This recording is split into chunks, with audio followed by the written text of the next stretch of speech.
¿Qué tal? ¿Cómo están? Muy buenas tardes y bienvenidos un día más a Espacio Abierto, aquí en Televisión Ferrol, un espacio abierto que vuelve a ser como los que están siendo ahora en clave electoral. Estamos ya, digamos, en la recta final de una campaña intensa y una campaña en la que, bueno, pues por ejemplo, en la ciudad de Ferrol concurren ni más ni menos que 10 candidaturas.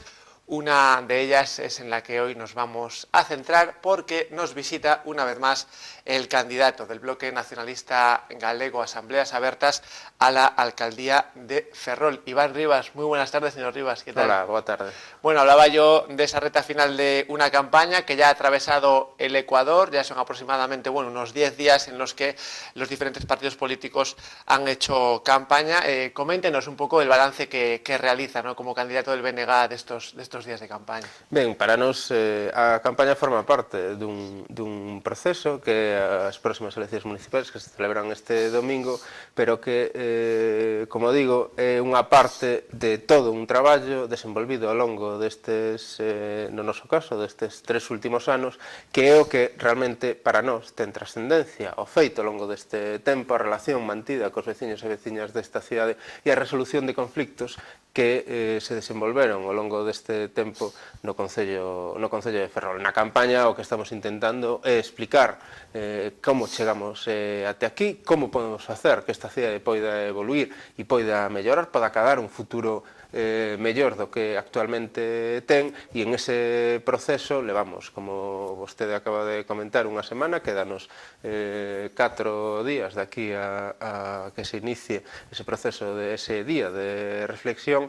e nos o único que estamos intentando é comunicarnos e chegar ao maior número de persoas posibles, explicándolles o proxecto do Bloque Nacionalista Galego Asambleas Abertas. Bueno, hay que analizar también que dentro de esta campaña, señor Rivas, como bien sabrá, se producía un anuncio respecto a un sector que, bueno, en Ferrol pues sigue siendo clave, ¿no?, en su economía y en el desarrollo de este municipio y de la comarca, ¿no? Me refiero a ese anuncio de que Navantia construirá 4 petroleros entre los astilleros de la comarca de Ferrol y el astillero de Cádiz. ¿Cómo se ha recibido desde el BNG ese anuncio, ¿no?, la semana pasada? Ben, nos consideramos que o problema xa non está nos anuncios propagandísticos que desenvolve o Partido Popular ao longo das diferentes campañas electorais.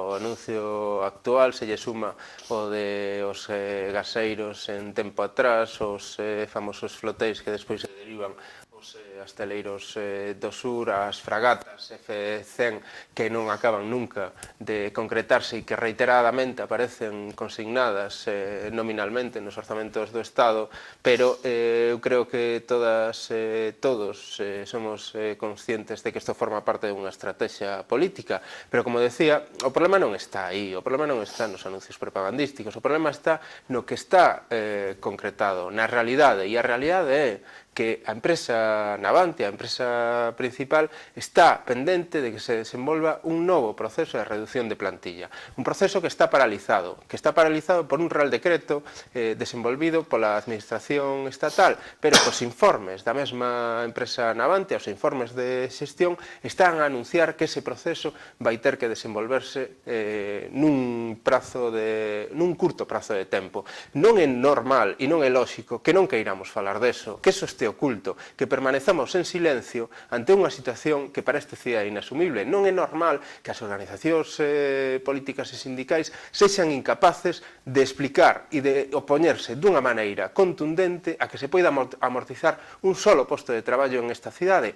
E máis, cando durante estes últimos 4 anos se produciu xa unha reestruturación no sector naval desta cidade que foi a supresión e a eliminación de toda a industria auxiliar e da cal dependían máis de 3.000 traballadores que nun número moi limitado siguen a traballar nos asteleiros de Ferrol nunhas condicións laborais inasumibles, preto o escravismo, facendo máis de 14 horas diarias e cuns salarios que son indignos. Isto é do que temos que falar, e non de anuncios propagandísticos que se acumulan procesos electorais tras procesos electorais. Hablaba de esas condiciones de la industria auxiliar, es cierto, ¿no?, que los representantes de los trabajadores las denunciaban. ¿Ve factible en los próximos 4 años cambiar eso, en el caso de que el BNG sea la fuerza más votada en la ciudad? O Bloque Nacionalista Galego xa se definiu a través de unha iniciativa municipal para que eso, desde o goberno municipal, se lle exixa á empresa Navantia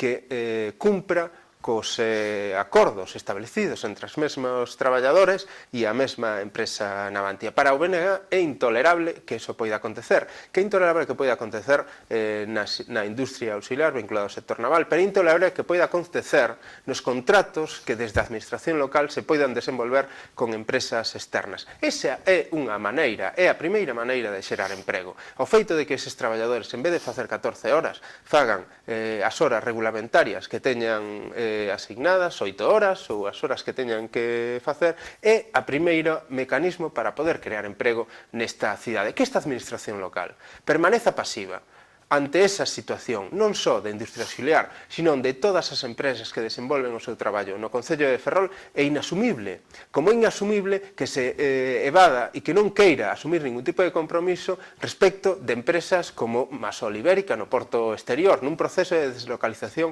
e desmantelamento. Como é inasumible que se exima de asumir calquer responsabilidade respecto da situación dos mariscadores na ría de Ferrol. Como é inasumible que non tome ningunha posición respecto de todos os conflictos laborais que se teñen desenvolvido ao longo de todos estes 4 anos no Concello de Ferrol e que a resposta do actual alcalde, agardemos que non continúe nese posto despois do día 24, sempre foi que iso non era competencia nin responsabilidade da administración local. É certo.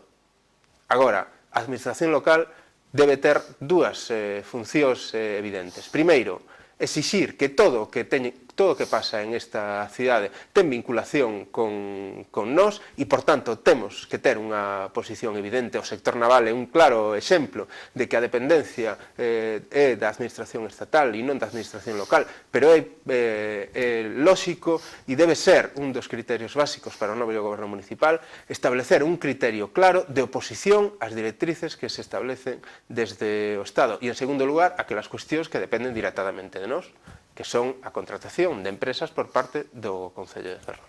Bueno, y para cerrar el tema del naval, ¿apuesta su partido, señor Rivas, por el dique flotante en los próximos 4 años? ¿Cuál es el posicionamiento del BNG? Ben, o dique flotante forma parte dun ámbito de actuación do sector naval nesta cidade, que é o ámbito das reparacións. É unha parte do desenvolvimento que debería ter os asteleiros da ría nesta cidade. A cuestión é desenvolver un complexo integral, donde podamos dedicarnos ao ámbito das reparacións, pero ao ámbito civil, a produción de vende equipos e ao ámbito militar. E que eses ámbitos de desenvolvimento productivo teñan a importancia necesaria para que este sector, que é un sector estratégico pola súa capacidade de desenvolvemento, tanto económica como a capacidade de diversificación industrial, para o cal non existe alternativa, aínda que sexa necesario buscar outros mecanismos de xerar emprego nesta cidade, que é evidente que non pasan polo Plan Ferrol, porque se polo Plan Ferrol fora, esta cidade teria que estar reindustrializada e diversificada desde hai moitísimo tempo, pero que é evidente é que a nosa base productiva ten que ser o sector naval. Temos o persoal para poder desenvolvernos nese ámbito, os traballadores e traballadoras da industria auxiliar. É fundamental que asumamos que é necesario que a plantilla actual da empresa Navantia se compense con estes traballadores. Temos as infraestructuras, temos os asteleiros da ría, tanto de Ferrol como de Fene.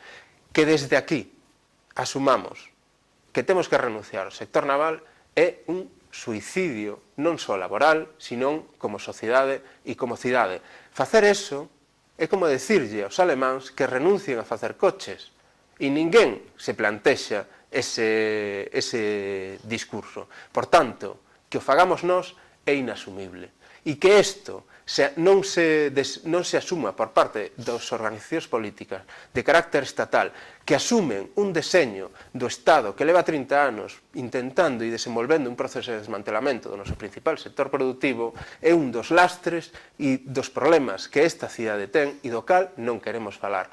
é un dos tabús que esta cidade leva asumido durante décadas e é unha das cuestións fundamentais que é necesario revertir e mudar. Bueno, estamos hablando de necesidades, una sin duda es el empleo y hay otra necesidad para mucha gente como es el bienestar social. ¿Qué propone el BNG en servicios sociales, señor Rivas? Ben, hai que ter en conta, en primeiro lugar, un proceso que se desenvolveu sobre todo neste último mandato. Se mudou o criterio de solidaridade pública das administracións públicas polo de caridade, mediante a xestión dos recursos municipais que se consignan nos orzamentos a través de organizacións externas á administración local. Mentras eso acontece, no Concello de Ferrol se pechou o consultorio da Graña.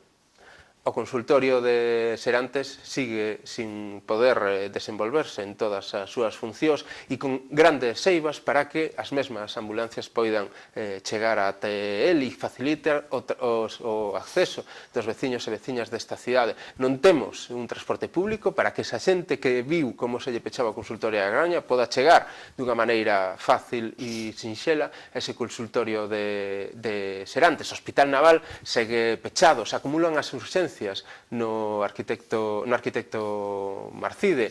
O Terra de Ferrol segue con un proceso de xestión privada no cal non se cumpren os acordos establecidos no seu inicio e con carencias de persoal e con carencias de infraestructuras. As PANEPs están nunha situación límite, asumindo os servizos que deberían prestarse por parte da administración pública, mentras ve como se lle recortan os seus orzamentos ano tras ano. O Centro de Maiores de Caranza ten uns problemas evidentes de conservación e de mantemento das mesmas infraestructuras. Nese contexto de desmantelamento de todos aqueles servizos que teñen que ver coa prestación de necesidades básicas aos veciños e veciñas desta cidade, se está producindo esta outra dinámica. A xestión de recursos públicos mediante asignación a organizacións que non teñen que ver coa xestión municipal para que se repartan de maneira discrecional. Creo que é fundamental que revirtamos esta situación. É fundamental que o Concello de Ferrol deixe de actuar como un xestor de diñeiro e empece a asumir que ten que asumir os servizos para prestalos aos veciños e veciñas. É fundamental que se coordine os centros que existen neste Concello, todos os centros de día, para que non haxa unha superposición de funcións e que se desenvolva de maneira eficaz. É fundamental que haxa vivendas a disposición de todas aquelas persoas que no momento actual teñen carencia delas e que non continúen máis de 100 vivendas de carácter público no Concello de Ferrol, tanto da administración local como da administración autonómica, en estado de abandono, mentres existe xente que ten necesidade desas vivendas. É fundamental que asumamos que os problemas non se resolven con caridade, sino que se resolven coa solidaridade dunha administración pública que debe ser unha das súas funcións básicas. Bueno, seguimos hablando de servicios públicos en general, porque recientemente su formación, señor Rivas, se posicionaba contra la desaparición de uno de esos servicios, ¿no?, en la ciudad de Ferrol, como es la delegación de la Agencia Tributaria de Galicia. Además de esto, ¿qué es lo que más le preocupa en servicios públicos? Preocúpanos que o feito de que aquí non se vaya a constituir esa Agencia Tributaria Galega, que se está a constituir no resto de cidades galegas, que se eliminase a oficina de dependencia, o cal obriga a que os veciños e veciñas desta cidade teñan que recurrir á cidade da Coruña para poder ser atendidos nesas oficinas. Preocúpanos que siga sin existir unha oficina de tráfico que atenda aos veciños e veciñas desta cidade. Preocúpanos que se estea a desmantelar todos os servizos públicos básicos que desde outras administracións e desde a administración local teñen que dar cobertura aos veciños e veciñas desta cidade. Ese é o que nos preocupa fundamentalmente. Preocúpanos que Concello de Ferrol teña no capítulo 2 aquelo que ten que ver coa externalización de servizos, contratación de empresas de foras o seu maior capítulo de gasto, cando a normalidade nunha administración pública é que o maior gasto se desenvolva nos recursos humanos que ten, nos gastos de persoal. Isto o que quere decir é que a administración pública está empregando os seus recursos, os seus persoal propio para dar eses servizos e non nun proceso de externalización e privatización que na cidade de Ferrol supón o desmantelamento de moitos dos servizos públicos necesarios que esta cidade precisa. Seguimos hablando de servicios, pero en este caso le quiero preguntar hasta qué punto cree que los vecinos que viven en el rural, señor Rivas, están bien atendidos con esos servicios públicos. Nos consideramos que os veciños que viven nos rurales permanecen no absoluto abandono e non permanecen no absoluto abandono durante estes últimos 4 anos, sino ao longo de todos estes anos atrás. Creemos que é necesario e é fundamental que deixemos de consignar nos orzamentos municipais unha partida xenérica que se denomine zona rural. Teremos que empezar a asumir as necesidades que teñen nese ámbito da cidade se queremos que ali se poida asentar poboación. Un dos problemas que ten esta cidade, a perda acelerada e cada vez máis acentuada de poboación, 3.200 habitantes nos últimos 5 anos. Eso pasa por dotar dunhas infraestructuras mínimas e básicas á zona rural deste concello. Establecer unhas beirarrúas para que permitan os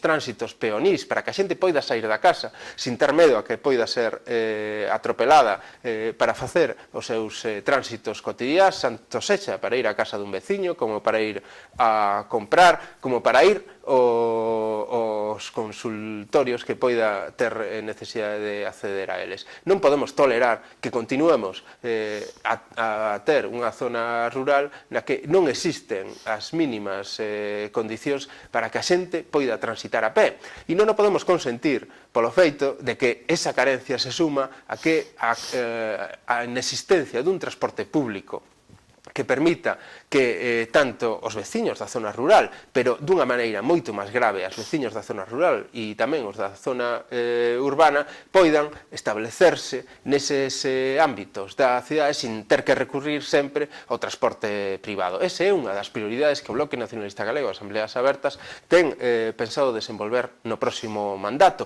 Un servizo de transporte público que se prorrogou durante un ano sin que o Concello presentase alegacións nese proceso de reducción de liñas e de reducción de frecuencias que as empresas concesionarias teñen presentado á Xunta de Galiza. Isto é inasumible. É fundamental que desenvolvamos un saneamento na zona rural que sexa partícipe dese proxecto que ten que ver co saneamento da ría de Ferrol, que ata o momento actual sigue cunhas carencias evidentes e sigue sin desenvolverse de maneira integral. Estes son servizos básicos que temos que desenvolver na zona rural, pero hai outro criterio fundamental que temos que asumir respecto de que facer coa zona rural.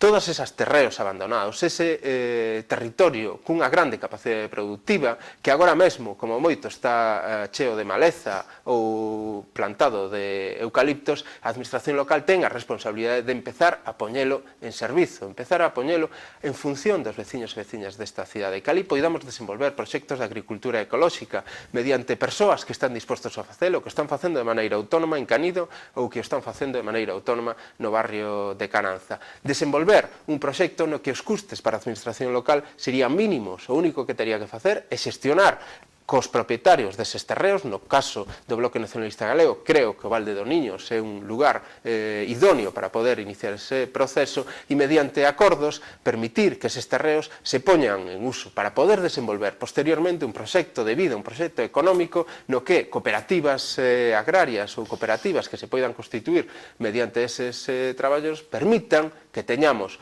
unha saída vital mediante o desenvolvemento dunhas terras que, como digo, teñen unha alta capacidade de producción.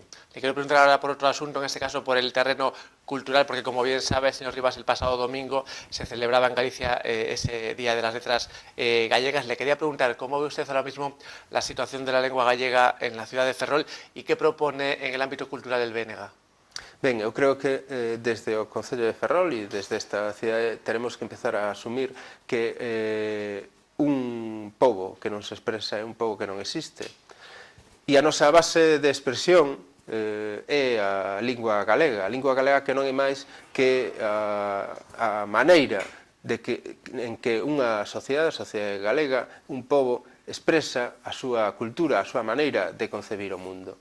É necesario que deixemos de actuar de maneira exclusivamente aparencial. Isto pasa porque os grupos municipais, os actuais grupos municipais que están no Concello de Ferrol, asuman o compromiso ca lingua galega de maneira consciente e coherente e que non incumpran constantemente unha ordenanza de normalización lingüística da cal eles mesmos se teñen dotado, aprobado polos tres partidos políticos que existen no momento actual, Partido Popular, Partido Socialista e Esquerda Unida, e que incumplen constantemente. O único Consello da Lingua que se ten constituído e desenvolvido ao longo destes 4 anos de mandato do Partido Popular foi exemplo de cal é a actitude que se mantén por parte das organizacións estatais respecto da lingua galega. O Bloque Nacionalista Galego presentou ali naquel momento unha iniciativa para que no pleno do Concello se asumise de maneira fehaciente e de maneira evidente a necesidade de que todas as expresións públicas dos concelleiros e concelleiras desta cidade fosen en lingua galega, tal e como recolle a propia ordenanza de normalización lingüística. Fomos incapaces de que o resto de organizacións políticas, nin o Partido Popular, nin o Partido Socialista, nin a Esquerda Unida, asumisen ese compromiso. Este é o que temos que revertir. A outra cuestión fundamental é que introduzamos a lingua como un concepto transversal, donde cos veciños e veciñas desta cidade poidamos establecer que esa normalidade lingüística que agora mesmo non existe se poida desenvolver de maneira natural en este Concello, que participando cos colectivos afectados que teñan que ver coa expresión cultural que existe nesta cidade, poidamos chegar a un punto no que a nosa lingua poida ter un percorrido e un desenvolvemento no futuro e que, ademais, isto se faga tendo en conta que a nosa cultura é un dos bens e un do noso patrimonio máis rico. Empecemos a lembrar que temos un pasado, que temos referentes como Benito Viceto ou Carballo Calero, absolutamente esquecidos. Empecemos a recordar que esta cidade existía moito antes de que chegaran aquí os Borbóns para instalar uns asteleiros e de que era un referente portuario xa na Idade Media. Empecemos a ter en conta que o noso patrimonio arqueolóxico, arquitectónico e construído como dique da Cabana ten unha importancia trascendental e que elementos como este que acabo de citar non teñen comparación. Non existe un dique mareal das características dese dique no resto de Europa e iso permanece abandonado. Esta é unha riqueza que temos nesta cidade. Recuperemos esa riqueza, empecemos a estar orgullosos daquelo que temos e recuperemos a autoestima dunha cidade que tanto necesita. Bueno, ya para terminar, señor Rivas, ¿por qué este domingo 24 de mayo se debe votar por el BNG? Ben, eu considero que o voto polo Bloque Nacionalista Galego e Asambleas Abertas é o voto por esta cidade, é o voto por pensar que nesta cidade temos un futuro e ademais que temos un futuro digno e que ademais queremos facelo, ese futuro queremos construílo desde aquí e queremos facelo ademais coa dignidade de poder enfrentarnos a todas aquelas decisións que nos condicionan dunha maneira trascendental, o que ten que ver co sector naval, o que ten que ver con un saneamento que debería asumir Estado e que temos que pagar os veciños e veciñas desta cidade sin que as organizacións políticas estatais lle supoña eso un problema, mentre os fondos da ría seguen sin limparse e se manteñen barreiras artificiais como Peirao, Corboeiro ou se pretende construir outras novas como acceso ao porto exterior. É necesario recuperar a dignidade para defender o noso e que esta cidade diga non a todas esas decisións. A segunda cuestión é que recuperemos a autoestima da que falaba antes, para estar orgulloso de todo aquilo que temos. E é fundamental que o fagamos con responsabilidade, coa responsabilidade de xestionar os nosos recursos públicos, deixar de externalizar e privatizar servizos como o lixo, encamiñándoos cara a un proceso de compostaxe que sería máis económico, permitiría a creación de emprego e, ademais, crearía recursos para esta cidade reducindo ese volume de lixo. É necesario que o fagamos, porque non vai vir de fora ninguén a resolver os nosos problemas, non virán de Madrid, nin virán de Bruselas a asumir estas necesidades. É por eso que votar polo Bloque Nacionalista Galego é votar por nós, e votar polos veciños e veciñas desta cidade que queremos ter un futuro e que queremos telo desde aquí e para o resto do mundo. Bueno, pues candidato del BNG a la alcaldía de Ferrol, Iván Rivas, un placer volver a tenerla aquí esta tarde. Gracias por haber placer venido. a vos. Y vosotros, a ustedes también, como siempre, gracias por su atención y ya saben que este y otros programas los pueden volver a ver en nuestro canal de televisión a la carta, en YouTube, también nos pueden seguir por Facebook y en directo en la página web tvferrol.es. Buenas tardes.